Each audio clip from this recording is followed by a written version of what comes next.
Right now on Jamaica News Page tonight. Every day we're gonna block the road until we get justice. We need justice. Because it could be mines, it could be yards, it could be any other else people pitney on the kick off door and kill a plant gun on them. That can't be right. Fiery protests in Arnett Gardens, Craigtown, and the neighboring Jonestown after the fatal police shooting of former Arnett Gardens footballer Lucien Anderson. Residents disputing the police's version of the controversial incident and demanding justice tonight. Also tonight,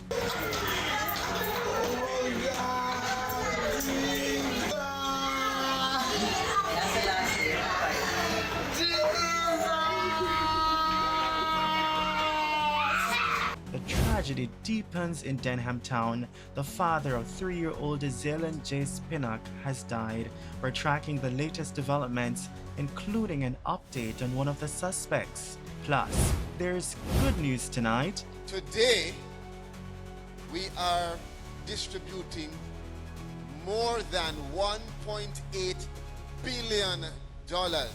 Major relief for Western Jamaica. More than $2 billion already paid out under the ROOPS program, with thousands of Westmoreland residents now receiving help to rebuild after Hurricane Melissa. What the government says about the ongoing recovery effort. And there's more good news tonight. A young Jamaican photographer turning uncertainty into triumph, winning a national heritage competition and inspiring others to rediscover their creativity.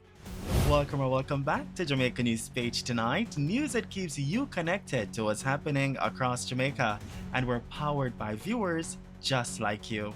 We've got special rewards just for you. When you become a Jamaica News Page member, you'll unlock these special rewards you love, including a loyalty badge next to your name in the comments, shoutouts for your birthday, anniversaries, other special moments, and just so much more.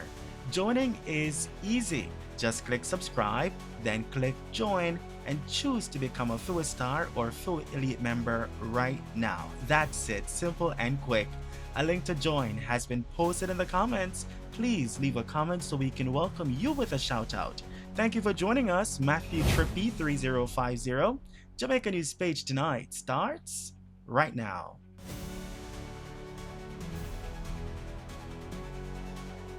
We begin tonight with developing news in Kingston, where tensions remain high following a fatal police shooting that has sparked fiery protests across several communities.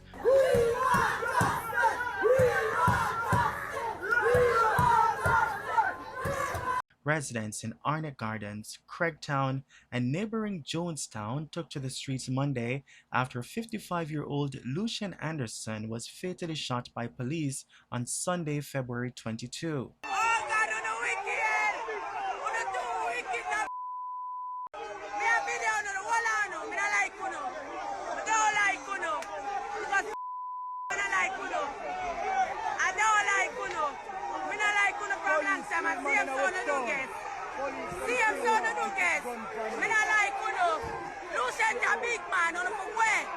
Police say Lucien Anderson was fatally shot during a reported confrontation along Bryant Street in Jonestown while officers were executing a firearm-related search warrant in the area.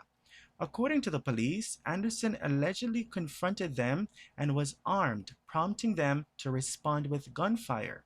However, relatives and residents strongly dispute that account. Them came to the house. I said, what me do? And I'm telling him for hold it. I'm saying, no, hold it. I said, I don't do nothing. I hear blah, blah, I hear nothing more again. Them kill him. I start bawling lots of murder. It's not a shootout. That was a liar. If it was a shootout and I run out of him house now, no shot all. Look in this room. Alright, I'm in that room and they take the body to that direction.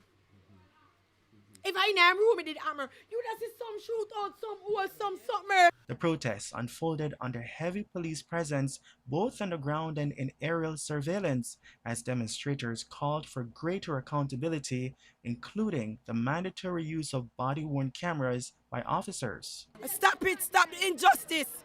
We are urge the Commissioner of Police to ask the police them to wear them body cam so we can see the real truth. If them do something wrong and them shoot off, we can see it on body cam so we can say yes, them wrong. But when they do things like this and not cover up, take away the man camera all time house and I tell people to pop down them camera as a police officer. What kind of police officer team is you? What kind of police officer team you do? Be? You not a police, you not criminal. Yeah, it's not everybody inside the ghetto a hooligan.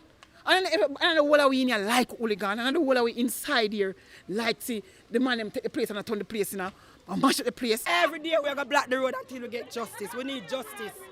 Because it could be mines, it could be yards, it could be any other else people pitney on the kick off door and kill and plant gun on them. That can't be right. The Independent Commission of Investigations, INDECOM, is investigating the incident. The father of 3-year-old Zaylen Pinnock, who was killed in a gun attack in Denham town, has died from injuries he sustained during the incident. Authorities confirmed that 31-year-old Kirio Pinnock succumbed to his injuries days after the early morning shooting at the family's home along Nelson Street.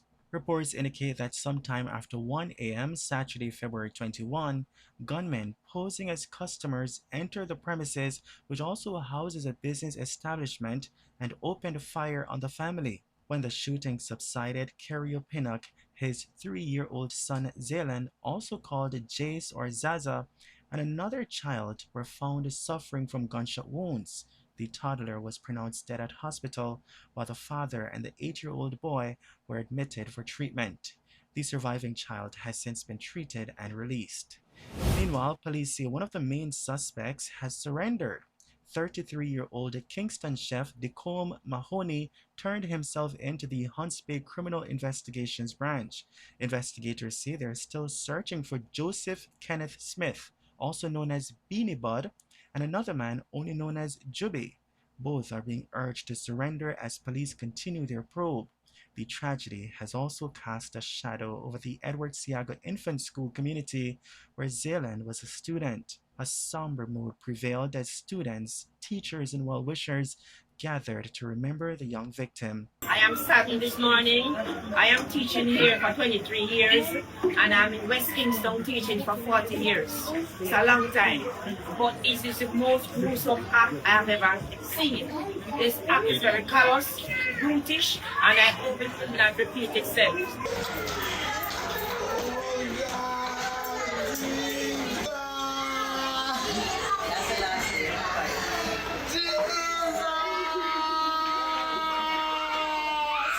Member of Parliament Desmond McKenzie, along with the child's mother and members of the police force, visited the school to offer support. The MP has announced a $600,000 reward for credible information leading to the arrest and charge of those responsible, and has pledged continued support for the grieving family. Investigations into the deadly attack remain ongoing. We will of course continue to follow this story and bring you any updates as they become available.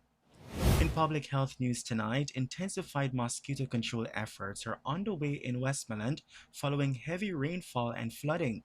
Chief Public Health Inspector Steve Morris says more than 25,000 homes were inspected in January across over 2,200 communities. Nearly 3,000 premises were found with active mosquito breeding sites.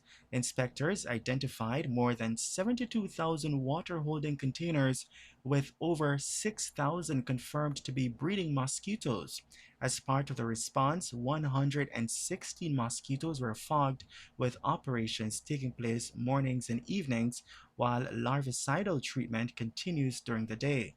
Despite the high number of breeding sites, Morris says there has been a slight reduction in mosquito indices compared to December, a positive sign that the interventions are working. However, he's urging residents to play their part.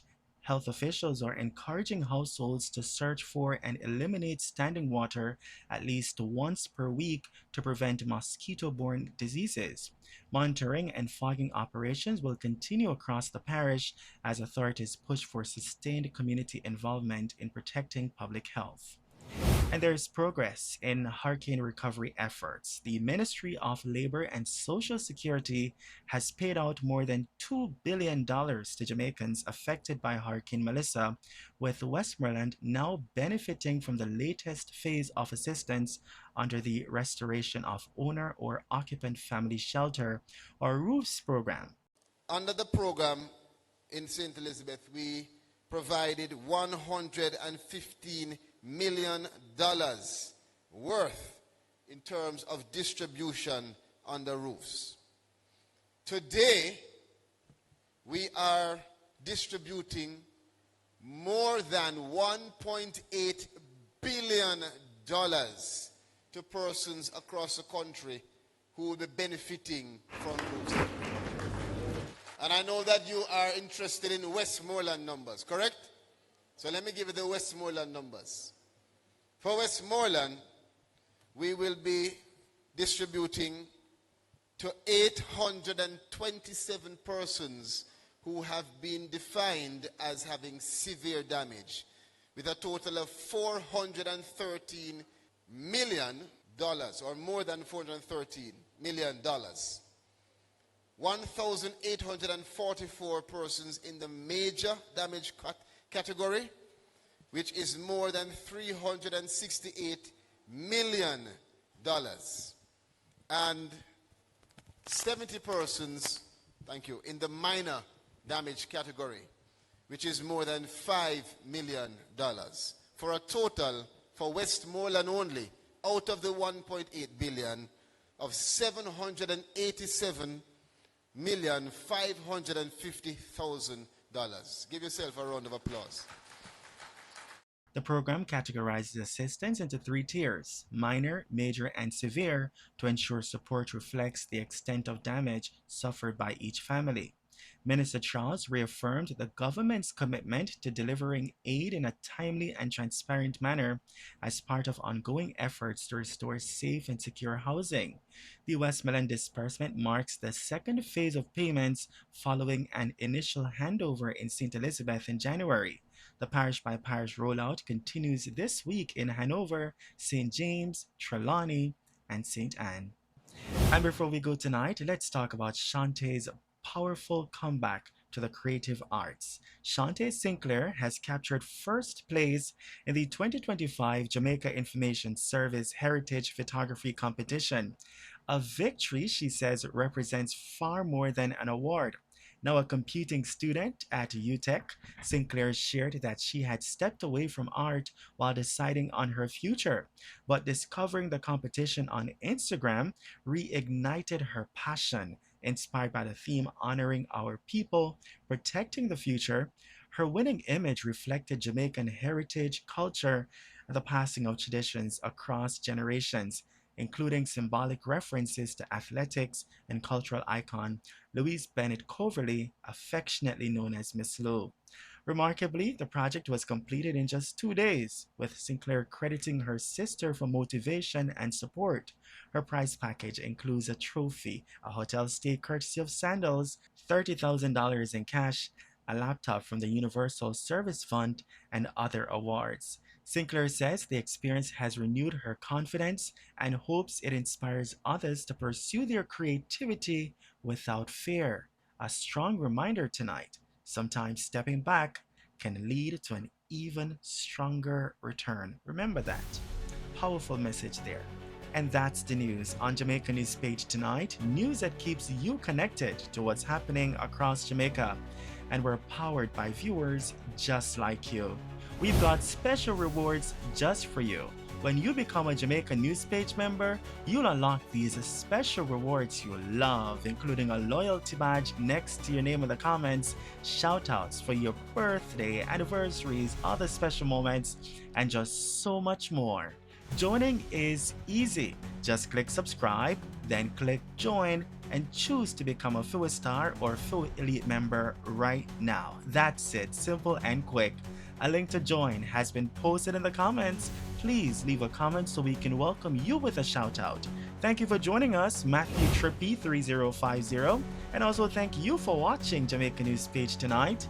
We'll We'll see you in the comments, and be sure to join us again for more news. From all of us here, good night.